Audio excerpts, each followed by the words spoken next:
Welcome back to the Peaceful and Purposeful Virtual Retreat. I am ecstatic to be here today with Shelley Meche'tte.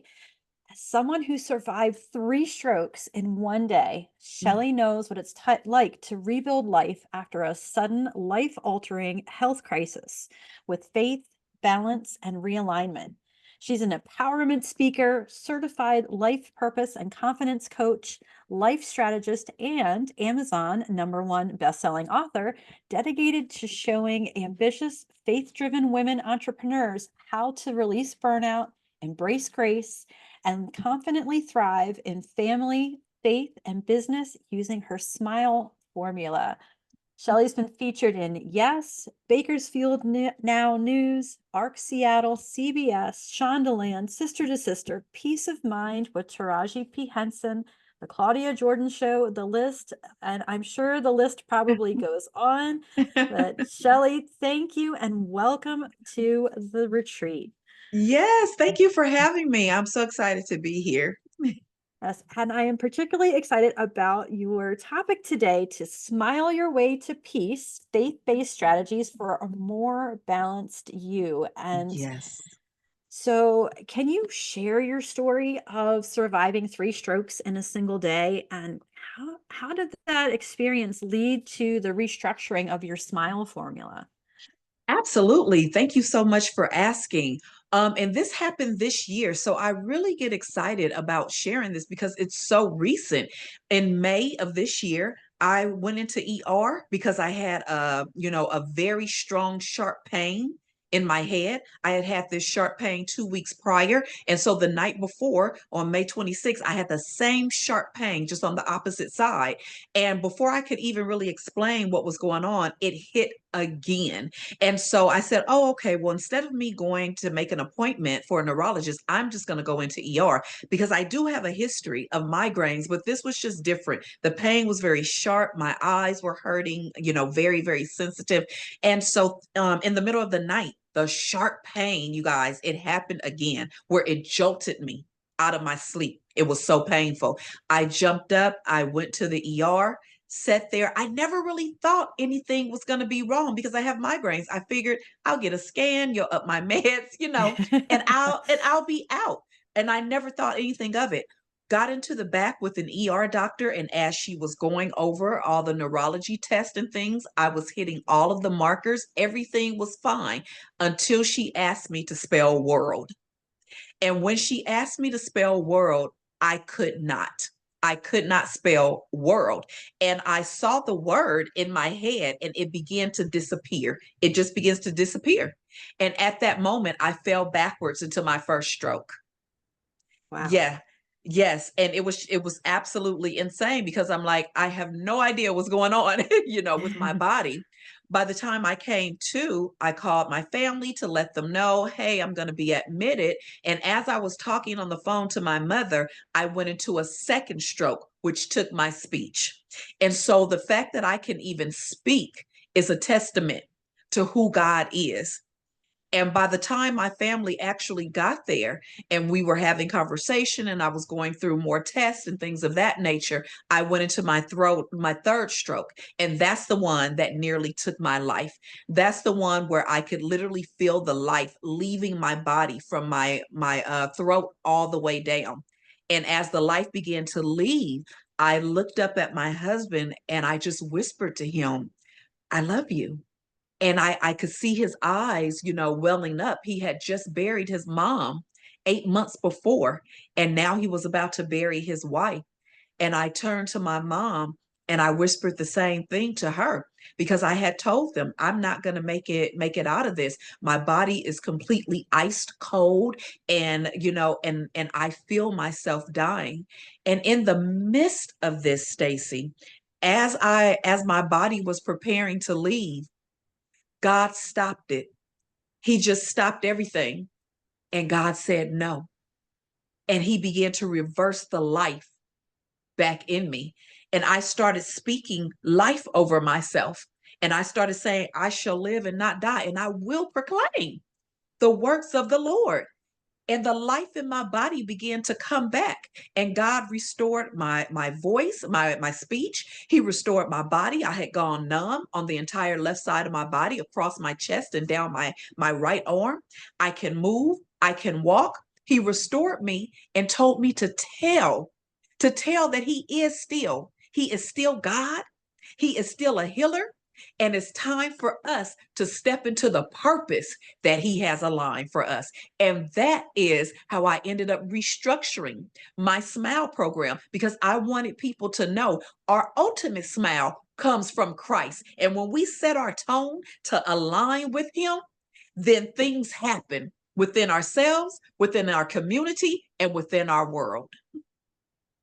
Absolutely. I have tears in my eyes, so pardon me. But that is just amazing. And you are amazing. And as someone who has worked in healthcare and has seen the tragic effects of a stroke, Mm, I know just exactly what you're talking about. And it's just it's amazing to be able to come back from that, and that yes, God is using you to be able to show his power and how he is still whew, changing lives.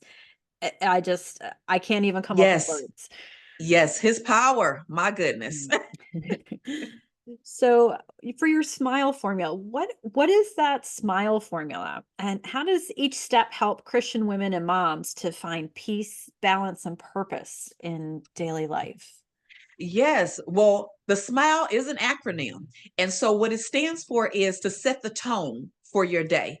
A lot of times we wake up and we get going and we just get things started. And so we're not actually setting the tone. So you're not creating an atmosphere of calm, of peace. We're not creating it because there's so much on our minds. We jump up and go.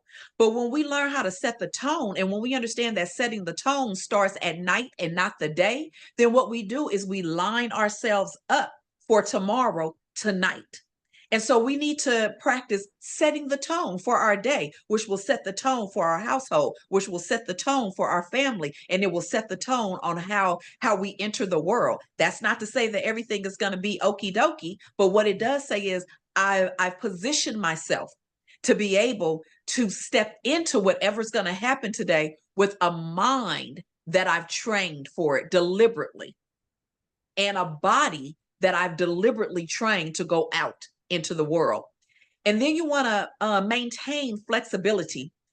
I'm a plan person. I'm a person who always has a list. I'm an ABC person. And there's absolutely nothing wrong with having a plan. But when you become rigid in that plan, then we don't give God the opportunity to move. And if he can't move in our day, how is he going to move in our lives?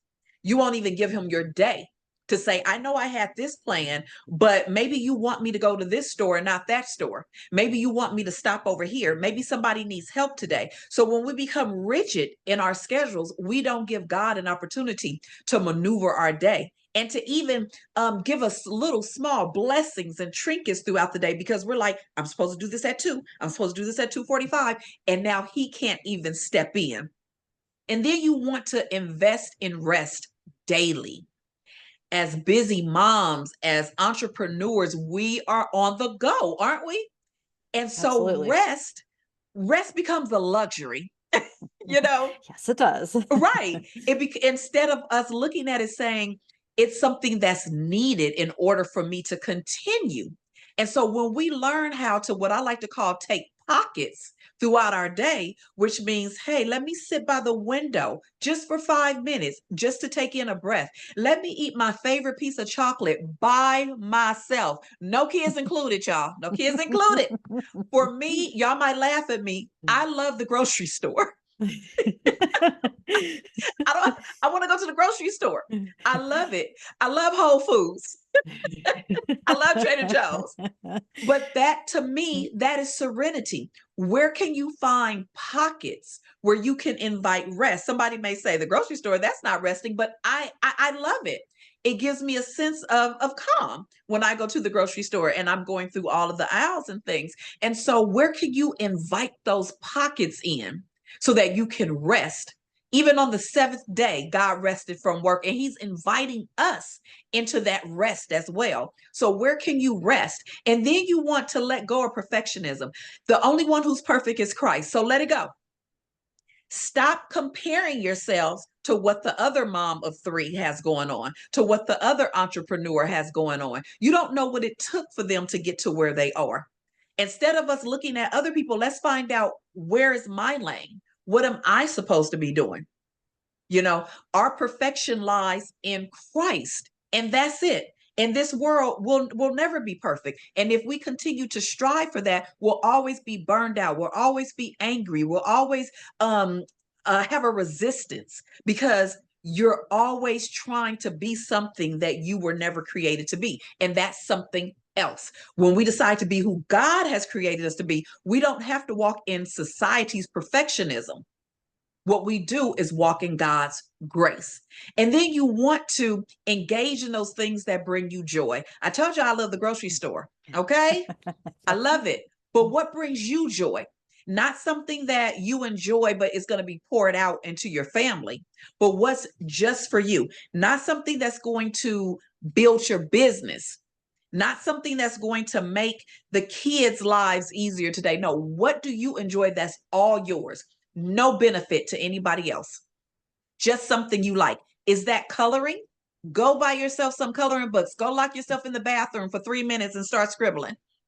What is it that you really enjoy? Is it baking? Wonderful. Get in the kitchen and bake a strudel, not because you're going to give it to your family, but because that's where you find rest. That's where your cup is refilled. And if your family gets to enjoy it because you don't want to eat all the strudels by yourself, fine. But do things that are just for your enjoyment. And so when we set the tone, when we maximize, and when we make sure and maintain flexibility, when we make sure that we're resting and we include rest in our day, when we make sure that we're letting go of perfectionism, and when we engage in those things that bring us joy, that's when we're able to smile and lead a life of joy, not happiness, but joy, which fills our soul and who we are. Wow. I I love how you approach all of that. And it sounds fantastic, but I'm sure one of the first questions popping into heads of the moms out there is, they're constantly busy. How do I do all of these Mhm. things? So what would be a first step that they could take to trade all that hustle for grace? I think one of the first steps we need to take is to understand our season. Everything that you're doing is not for this season. So, one of the greatest things that we could do is stop and say, what are my three priorities, or what three things matter most in this season of life? So your season of life could be, maybe you're in school online, you have three children, maybe you're a stay at home mom. This is your season. And so what are the top three priorities of this season? When we step outside of those priorities, that's when busyness happens, because we're trying to keep up. So what is the priority right now? Okay, now out of those three priorities, take one of them and work on that. What is your top three priorities of your day? We keep adding to our plate. And so what we do is we stay busy and not productive, because busy is just doing things. Productive is moving ahead. And that doesn't mean it has to be 18 steps. Productivity today, the main thing that I need to make sure is that my three kids eat.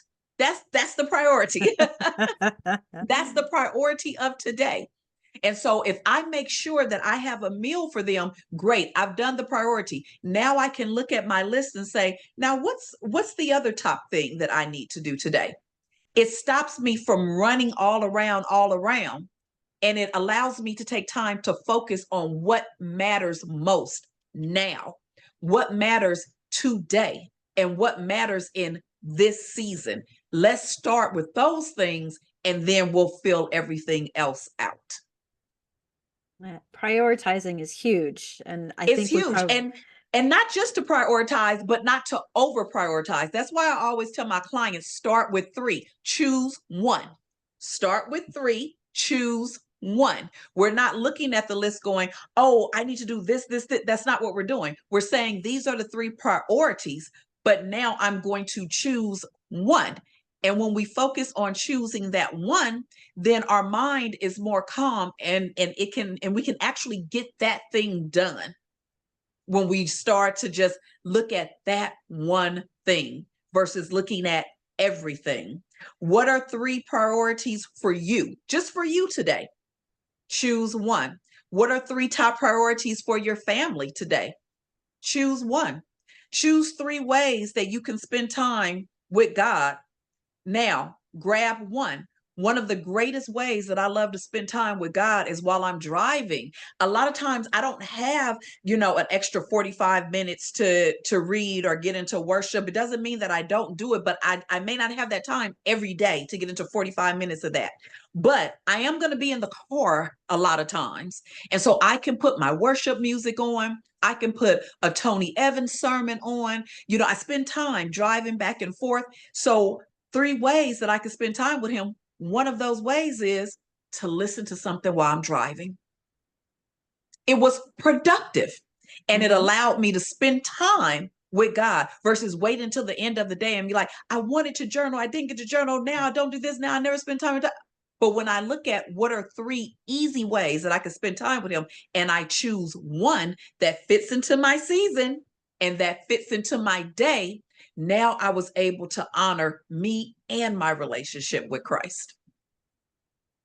And that is definitely a good way. Well, we're very good at multitasking as moms anyway. So driving and listening to something at the same time is like the perfect mix. So then what is one simple daily routine that overwhelmed moms can start today to feel calmer and in more control? I think one of the best things that we can do is to set the tone. I talked about setting the tone. And here's the thing, setting the tone for today starts tonight. And so one of the things that you can do tonight is you can calm your house. So what that means is pick a time, 7 o'clock, 8 o'clock, 9 o'clock. That's going to be your time of shutdown. Turn off loud music, turn the television down. If the kids are going to watch TV, put it at a monotone volume. Decide that we're not going to stay on the phone. No more phone calls after 8 or 9 o'clock. Turn lights off that are not needed anymore. Put a night light in, light a candle, create an ambiance. All of these things create the calm, the peace, the balance and rebalancing that our minds and our body is craving. So when you calm it tonight and you decide, I'm going to take out the kids' clothes, I'm going to put out my clothes, I'm going to make sure that I know what it is that we're going to have for breakfast, this creates a less chaotic morning. So we're going to shut the house down. We're going to bring peace into the house. We're going to bring an atmosphere into the house. And then I'm going to do 2 or 3 things tonight that I don't have to do in the morning. And that's going to help me create a more balanced day. Yes. I think we don't really think about starting the night before. We always think, oh, if I just wake up earlier tomorrow morning, it's going to be fine. But having that planning ahead, then you're not laying awake at 3 a.m. going, oh my goodness, I've got all these things to do. And if you'd have just done them before you went to bed, yes, that's pretty life changing right there, just to start yes. the night before. Just to start, and I love the fact of, and again, this is what I practiced with my own children, where everyone understood that at this particular time, then the house shuts down. So everyone already knew. And I think my time was 7 o'clock. I had to start a little early, y'all. I was tired.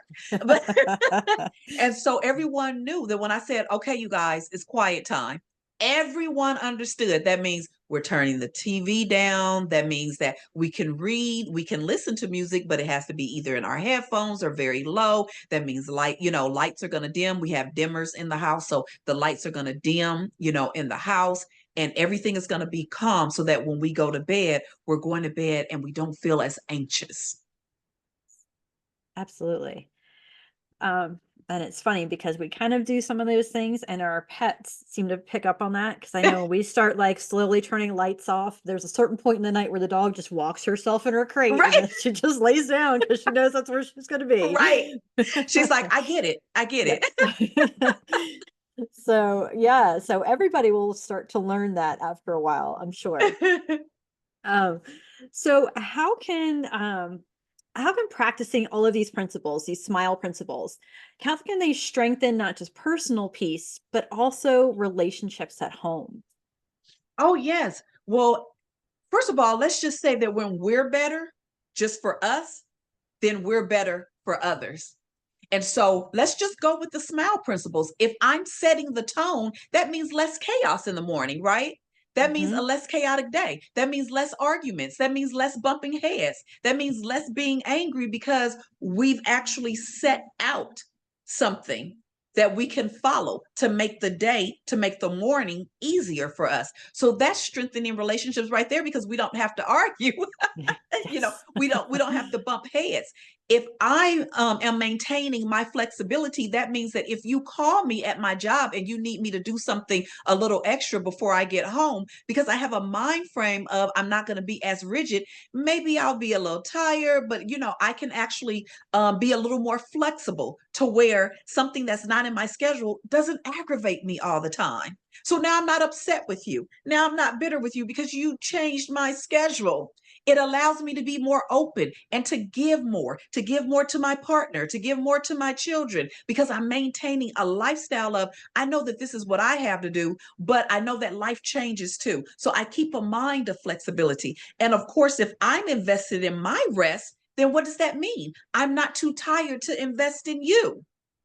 Now I can give you the good pieces of me instead of just the leftover pieces of me. And then I can express to you too and say, you know what? I haven't had an opportunity to rest my mind. I haven't had an opportunity to calm down. Give me 5 or 10 minutes, because when I do that on a regular, I understand when it's off. And now I can articulate that better to you. And we all know that if we're not walking in perfectionism, then we don't have to take on that complex of inferiority, not feeling good enough. Those are things that mess with our self-esteem and who we are in Christ. And when I engage in things that bring me joy, now I have a spirit of joy, which I can now pour out onto those around me. And so when I learn to smile, I can execute those things and others around me can smile as well.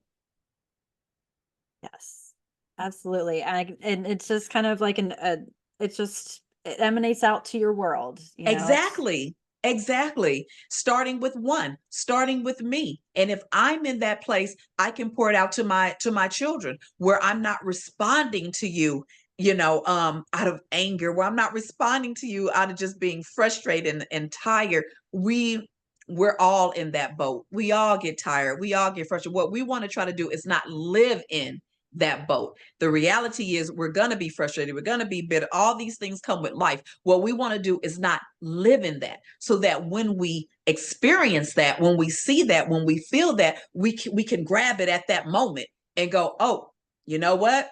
If I respond to you right now, I'm going to respond to you in a way that I don't want to.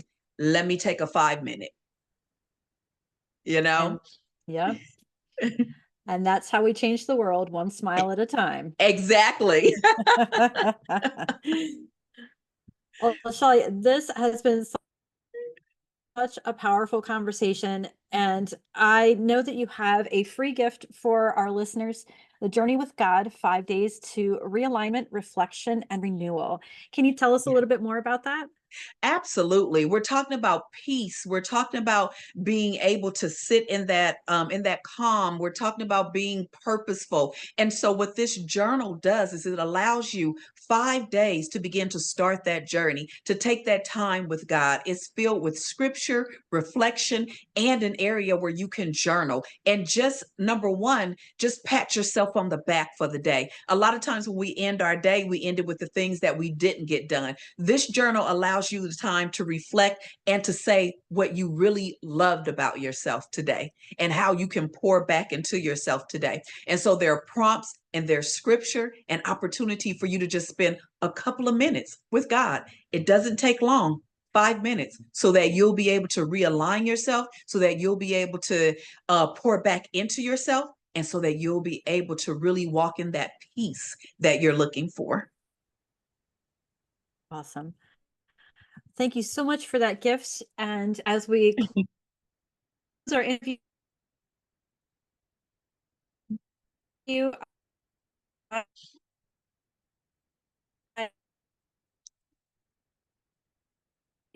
Now, Stacy, unfortunately, you just froze on my end. to ask if there was something that you could. Uh-oh, I think we froze. Okay, let's try that Yes. again. I think you're back. I think you froze for a second there. Yes, you Okay, are we'll back. We start back froze from for a that. while. So I don't know if you heard me. I'm like, we're frozen. No, sorry about that. It came Oh, up as no, like no problem. connection unstable. So I'll I'll take that back out, but I'll let you No go ahead problem. and add your comment in there. No problem. Now, what was your question? Because you froze. Oh, so it was, if there was one thing that you could leave our listeners with today, whether it be a point of encouragement or a tip or anything, what would you leave them with? I would want them to know you can. Those are two simple words, but they're words that we need to hear. We need to know that we're in the position and we can. Whatever it is that you want to feel that with, you can do it. You can do all things through Christ, and you are an amazing, wonderful woman. You are an incredible mother, and God has blessed you with an amazing purpose. So just know you can, and then you get to fill in the rest. Wow. Shelley, thank you so very much for speaking with us today. That was so powerful. And thank you so much for that. Thank you for having me.